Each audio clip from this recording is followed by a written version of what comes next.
রবীন্দ্রনাথ ঠাকুরের কালজয়ী মনস্তাত্ত্বিক উপন্যাস চোখের বালি বাংলা সাহিত্যের এক অনন্য মাইলফলক। এটি মূলত মানুষের জটিল মনস্তত্ত্ব, বিশেষ করে বিধবা জীবনের অবদমিত আকাঙ্ক্ষা এবং সম্পর্কের টানাপোড়েন নিয়ে রচিত। 1903 সালে উপন্যাসটি প্রথম প্রকাশিত হয়। এটি বাংলা সাহিত্যের প্রথম আধুনিক মনস্তাত্ত্বিক উপন্যাস হিসেবেও বিবেচিত। বাংলা উপন্যাসের নতুন এক যুগের সূচনা করে উপন্যাসটি, যেখানে ঘটনার ঘনঘটার চেয়ে চরিত্রের মনের অলিগলি এবং পারস্পরিক মানসিক ঘাত প্রতিঘাত বেশি গুরুত্ব পেয়েছে। উপন্যাসটির প্রধান চরিত্র বিনোদিনী। সে সুন্দরী, বিদুষী এবং বিধবা। তার অন্তরের অতৃপ্তি ও বুদ্ধিমত্তা তাকে এক রহস্যময়ী ব্যক্তিত্বে পরিণত করেছে। মহেন্দ্র এক আত্মকেন্দ্রিক ও খেয়ালি যুবক।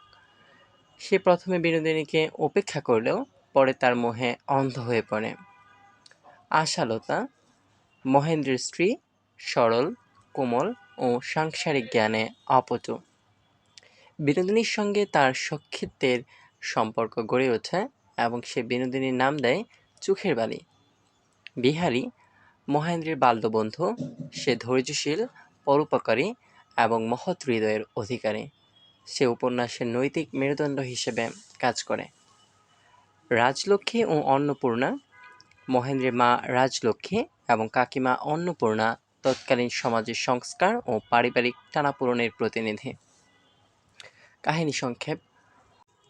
উপন্যাসের শুরুতে দেখা যায় ধনী পরিবারের সন্তান মহেন্দ্রের জন্য তার মা রাজলক্ষ্মী গ্রাম থেকে এক সুন্দরী ও সুশিক্ষিতা মেয়ে বিনোদিনীকে পছন্দ করেন, কিন্তু মহেন্দ্র তখন পড়াশোনা ও নিজের জগৎ নিয়ে ব্যস্ত থাকায় বিয়েতে রাজি হয়নি। এরপর বিহারীর কাছে প্রস্তাব গেলে সেও বিয়ে করেনি। বাধ্য হয়ে বিনোদিনী বিয়ে হয় এক রুগ্ন ব্যক্তির সাথে এবং বিয়ের অল্পকাল পরেই সে বিধবা হয়। এদিকে মহেন্দ্র তার কাকিমা অন্নপূর্ণার অনাথ ভাইঝি আশাকে পছন্দ করে বিয়ে করে। মহেন্দ্র ও আশার প্রেম তখন গভীর আসক্তি। তারা জগৎ সংসার তুলে একে অপরের মাঝে ডুবে থাকে। আর এদিকে বিধবা হওয়ার পর বিনোদিনী গ্রাম থেকে মহেন্দ্রের বাড়িতে রাজলক্ষ্মীর সেবা করার জন্য আসে, অর্থাৎ মহেন্দ্রের মায়ের সেবা করার জন্য আসে। বিনোদিনী ছিল বেশ বুদ্ধিমতী, রূপসী এবং গৃহকর্মে নিপুণা। সে দ্রুত রাজলক্ষ্মীর মন জয় করে নেয়। অল্প শিক্ষিত ও সরল আশার সাথে বিনোদিনীর গভীর বন্ধুত্ব হয় এবং তারা একে অপরের নাম দেয় চোখের বালি। বিনোদিনী লক্ষ্য করে যে সংসার ও স্বামী অর্থাৎ মহেন্দ্র তার হতে পারত, তা আজ অযোগ্য ও সাধারণ একটি মেয়ে আশা ভোগ করছে। এই বঞ্চিত হওয়ার বোধ থেকে বিনোদিনীর মনে ঈর্ষা ও প্রতিশোধের আগুন জ্বলে ওঠে। সে পরিকল্পিতভাবে মহেন্দ্রকে নিজের রূপে ও গুণে মুগ্ধ করতে চায়। মহেন্দ্র ধীরে ধীরে তার সহজ সরল স্ত্রী আশার প্রতি আকর্ষণ হারিয়ে বিনোদিনীর মোহে আচ্ছন্ন হয়ে পড়ে। সে বিনোদিনীর সান্নিধ্য পাওয়ার জন্য বেকুল হয়ে ওঠে।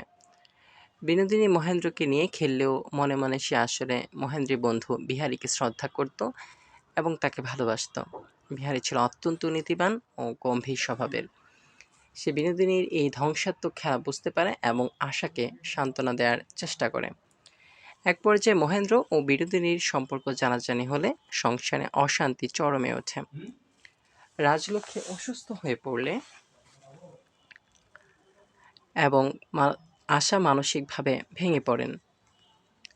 বিনোদিনী বাড়ি ছেড়ে চলে যায় এবং মহেন্দ্রও তার পিছু পিছু গৃহত্যাগ করে। তারা এলাহাবাদ সহ বিভিন্ন জায়গায় ঘুরে বেড়ায়, কিন্তু বিনোদিনী মহেন্দ্রকে কাছে পেয়েও তাকে ঘৃণা করতে শুরু করে, কারণ সে বুঝতে পারে মহেন্দ্র কেবল তার রূপের মোহে অন্ধ, তার হৃদয়ের খবর সে জানে না। বিনোদিনী মহেন্দ্রের সঙ্গ ত্যাগ করে বিহারীর আশ্রয় চায় এবং তার কাছে নিজের ভালোবাসা প্রকাশ করে।